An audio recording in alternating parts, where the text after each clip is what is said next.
पाकिस्तानी मुसल्लह अफ़वाज और हुकूमत को सलाम पेश करता हूँ। पहली मरतबा ग्रीन पासपोर्ट पर सफ़र करने में मज़ा आया। वज़ीर इत्तलात सिंध शर्जील नामेवन का सिंध असम्बली में खिताब कहा।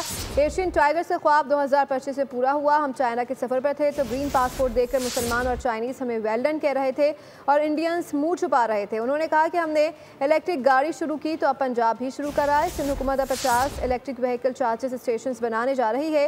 दुनिया की सबसे बड़ी ईवी किसी और का था, लेकिन वो एशियन टाइगर का ख्वाब जो अल्हम्दुलिल्लाह पूरा हो गया। 2025 में वो पूरा हो चुका है।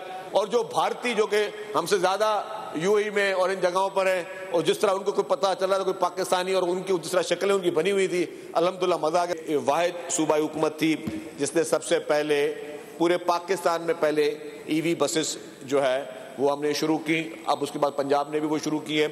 हमने ये किया कि सिंध भर में हर 50 किलोमीटर के बाद जो है वो ईवी का चार्जिंग स्टेशन होगा। ये दुनिया की सबसे बड़ी कंपनी है। वो मैन्युफैक्चरिंग हमारे अपने सूबे में, हमारे अपने शहर कराची में होंगी। हमारे पास जितनी हम महंगी गाड़ियां खरीदते हैं उसके 25% प्राइस पे वो गाड़ियां यहाँ पे अवेलेबल होंगी। सब्सक्राइब करें और बेल दबाएं ताकि कोई खबर रह न जाए।